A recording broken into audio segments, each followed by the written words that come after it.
Shalom saudara-saudara yang dikasihi oleh Yesus Kristus. Hari ini kembali kita akan belajar satu kebenaran firman Tuhan yang akan menguatkan kita dalam menjalani setiap aktivitas kita hari ini. Hari ini kita akan belajar dari surat yang dituliskan oleh Paulus kepada jemaat di Efesus. Tepatnya terdapat dalam Efesus pasal yang ke-6, ayat yang ke-10 dan 11. Firman Tuhan kali ini mengingatkan kita bahwa sesungguhnya kita adalah orang-orang yang terus berjuang untuk hidup di dalam kekudusan, untuk hidup melakukan kebenaran.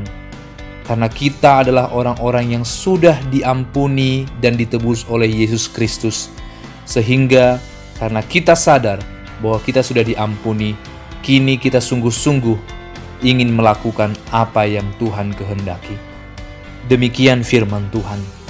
Akhirnya, hendaklah kamu kuat di dalam Tuhan, di dalam kekuatan kuasa-Nya. Kenakanlah seluruh perlengkapan senjata Allah, supaya kamu dapat bertahan melawan tipu muslihat iblis. Saudara-saudara, sadar atau tidak, dunia ini adalah pertempuran antara kita orang-orang percaya dengan pekerjaan iblis. Walaupun Yesus telah mengalahkan maut, tetapi kini kita juga berperang melawan keinginan daging kita. Keinginan daging ini tidak akan pernah dapat kita selesaikan ketika kita hanya mengandalkan kekuatan sendiri. Oleh karena itulah Paulus menasihatkan kepada orang-orang di Efesus untuk mereka dengan teguh berdiri di atas firman Tuhan. Kenakanlah seluruh perlengkapan senjata Allah. Bagaimana caranya seorang tentara dapat melawan para penyerang? Mereka memiliki senjata, mereka memiliki perlengkapan, mereka melakukan latihan dan persiapan, sehingga mereka dapat mengalahkan semua musuhnya. Sama dengan kita juga sedang berperang melawan musuh-musuh kita, iblis yang mencoba menarik kita kepada jalannya. Kini kita juga harus memperlengkapi diri dengan perlengkapan senjata. Apakah perlengkapan senjata itu? Perlengkapan senjata itu ialah firman Tuhan, kebenaran, dan melakukan keadilan. Bagaimana caranya kita dapat mendapatkan ini semua? Persis di ayat yang ke-18 dikatakan, teruslah berdoa setiap waktu, dan teruslah berjaga-jaga.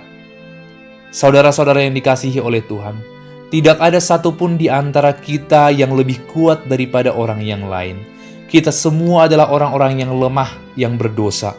Kita semua tidak akan pernah mampu keluar dari tantangan dunia ini kalau kita hanya mengandalkan kekuatan sendiri. Teruslah berdoa.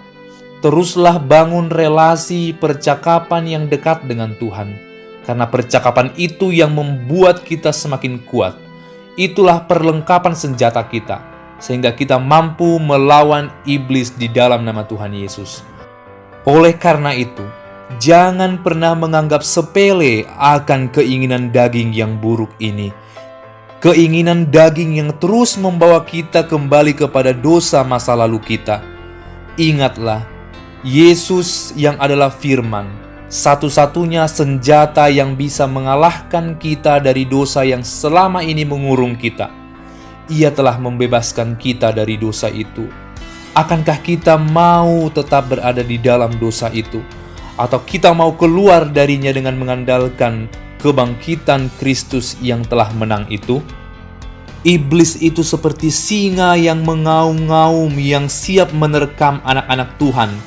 Anak-anak Tuhan yang setia dicoba digoda untuk lari daripada Tuhan. Oleh karena itu, jangan lengah. Mereka sedang mengincar engkau. Mereka mau membawa engkau kepada tangannya yang jahat, supaya engkau lari daripada jalan Tuhan. Oleh karena itu, perlengkapilah dirimu dengan firman Tuhan. Bangunlah relasi yang dekat dengan Dia di dalam doa, dan tetaplah andalkan Dia. Sebab ketika kita mengandalkan kekuatan kita, pasti kita akan gagal. Tuhan tidak akan pernah meninggalkan setiap orang yang mengandalkan nama-Nya. Tuhan akan terus bersama dengan orang yang mau terus bersama dengan Dia. Kita semua orang-orang yang hina, yang berdosa. Tetapi ketika kita terus mengandalkan Dia, yakin dan percayalah, Ia sendiri yang akan berperang untuk kita. Sebab Ia, Yesus yang sudah mati dan bangkit mengalahkan maut, dan melalui Roh-Nya yang kuduslah kita mampu berperang mengalahkan maut. Kiranya Tuhan terus meneguhkan iman kita untuk terus berpegang kepada Dia. Di situasi yang sangat sulit ini, tetap andalkan Dia. Iblis mencoba menarik kita daripada tangan Tuhan, tetapi tetaplah genggam tangan Tuhan. Di dalam nama Tuhan Yesus,